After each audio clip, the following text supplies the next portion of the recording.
Hello everyone. Today we discuss the refraction through spherical surfaces. यहाँ पे plus two physics में ये 6 article हैं जो मैक्सिमम मार्क्स में रे ऑप्टिक्स में बनते हैं. Refraction through spherical surfaces.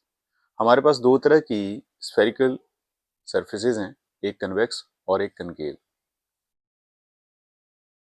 ठीक है, जैसे कि आपको डायग्राम में दिख रहा है, ये कन्वेक्स और ये कनकेव. दो तरह के मीडियम है सरफेस के अंदर, डेंसर और ये रेयर, N1 और N2. N1 represents rarer medium, N2 represents denser medium. P point जो पोल है, आपको इनमें से 6 में से कोई भी आर्टिकल अगर पूछा जाता है एग्जाम में, तो ये कुछ पॉइंट्स हैं, इनको ध्यान में रखिए डायग्राम ड्रा करने से पहले और आर्टिकल को सॉल्व करने से पहले. जैसे कि आपको अगर क्वेश्चन में पूछा जाए रियल इमेज के लिए, तो ये ध्यान रखिए कि ऑब्जेक्ट और इमेज अलग अलग साइड्स पे होंगे, are on the different sides. यानी कि ऑब्जेक्ट अगर रेयर मीडियम है तो इमेज डेंसर में होगी. अगर आपको रियल इमेज के लिए बोला हुआ है, ऑब्जेक्ट अगर डेंसर में है तो इमेज रेयर में होगी, रियल इमेज में. वर्चुअल इमेज के लिए both are on the same side. Clear है बात? अगर ऑब्जेक्ट रेयर में होगा तो इमेज भी रेयर में होगी, ऑब्जेक्ट अगर डेंसर में होगा तो इमेज भी डेंसर में होगी जब बोला होगा वर्चुअल. जब भी डायग्राम, 6 डायग्राम्स हैं रे डायग्राम, अगर आपको डायग्राम में दिक्कत है तो सबसे पहले इस बात को समझिए कि आपको सरफेस कौन सी दे रखी है, कन्वेक्स और कनकेव. उसके बाद आप ये देखिए कि आपको इमेज कैसी बोली हुई है, रियल और वर्चुअल. अगर रियल इमेज बोला है तो ऑब्जेक्ट और इमेज अलग अलग साइड पे. इसका मतलब है कि ऑब्जेक्ट अगर रेयर में तो इमेज डेंसर में, एंड वाइस वर्सा.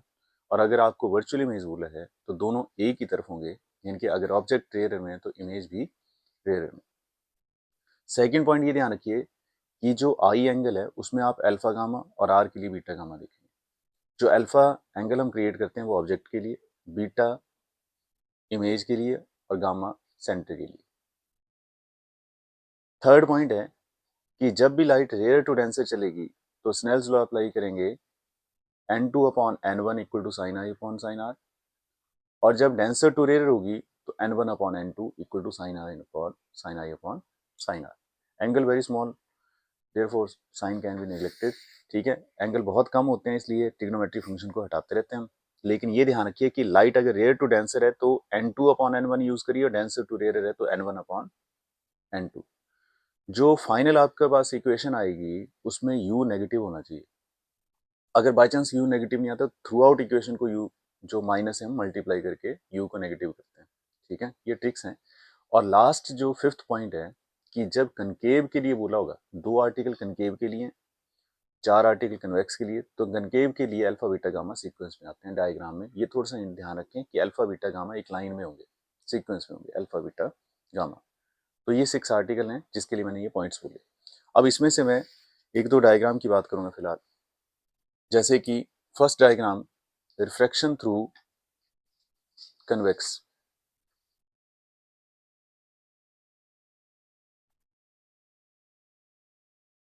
ठीक है, यानी कि convex spherical surface,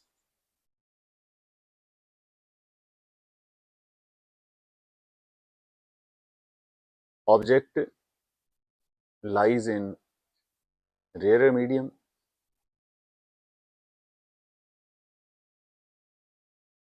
and image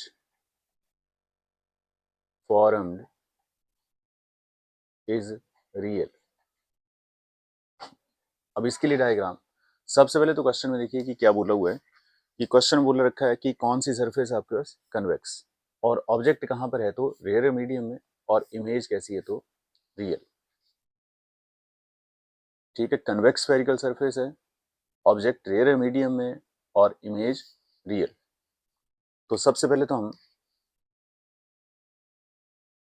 convex spherical surface, convex spherical surface आ गई. ये आ गया हमारे पास प्रिंसिपल एक्सिस, ये रेयर मीडियम N1 और ये डेंसर मीडियम N2, और ये पॉइंट P आ गया. अब ऑब्जेक्ट रेयर मीडियम में तो पॉइंट ऑब्जेक्ट होता है इसमें, तो ओ पॉइंट ऑब्जेक्ट आ गया, इंसिडेंट रे आ गया। अब इसके बाद आपको इतना तो क्लियर है कि जो कर्वेचर है वो राइट साइड को है तो सेंटर इधर ही आएगा, तो सेंटर से नॉर्मल, ये पॉइंट सी आ गया, तो नॉर्मल के लिए इंसिडेंट रे के साथ जो एंगल बनता है उसको बोलते हैं हम एंगल ऑफ इंसिडेंस, आई। अब क्वेश्चन में कैसी इमेज बोला हुआ है, रियल।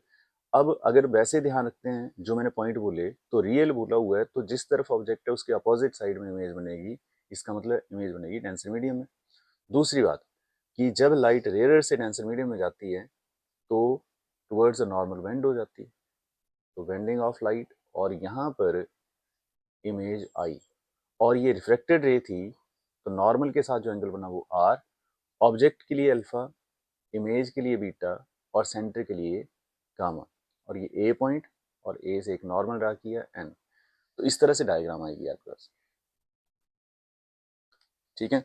अब इसमें जो अगला पॉइंट था कि आई के लिए आपको देखना ही अल्फा और गामा को है, तो आई एक्सटीरियर एंगल है, तो उस ट्राइंगल के अंदर की तरफ अल्फा और गामा बन रहे हैं, इसका मतलब आई 100% अल्फा प्लस गामा। जब आप आर को देखेंगे तो आर के लिए मैंने बोला बीटा और गामा ही देखिए, तो आर जिस ट्राइंगल में आर है उसमें बीटा साथ में है, तो इसका मतलब है इंटीरियर एंगल हो गया आर और बीटा, और एक्सटीरियर एंगल हो गया गामा, तो यहाँ पे आर की वैल्यू आ गई गामा माइनस बीटा। तो इस तरह से इस आर्टिकल को समझ सकते हैं, ठीक है। अब एक और डायग्राम की बात करता हूँ, ठीक है। Second, concave spherical surface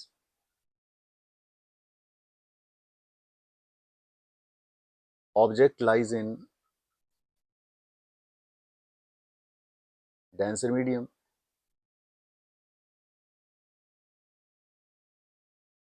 and image form is virtual। अब फिर से इसमें इस क्वेश्चन में देखिए, तो एक तो ये सरफेस है कनकेव, ऑब्जेक्ट है डेंसर मीडियम में, और इसमें ये बात तो आपको खुद ध्यान रखनी है कि कनकेव स्फेरिकल सरफेस के लिए ओनली वर्चुअल इमेज का ही कंसेप्ट, उसमें सिर्फ वर्चुअल इमेज ही बनती है। अब यहाँ पर ऑब्जेक्ट डेंसर मीडियम में, और ऑब्जेक्ट को हमें लेफ्ट हैंड साइड में रखना होता है, ठीक है। तो सबसे पहले तो diagram concave, concave spherical surface,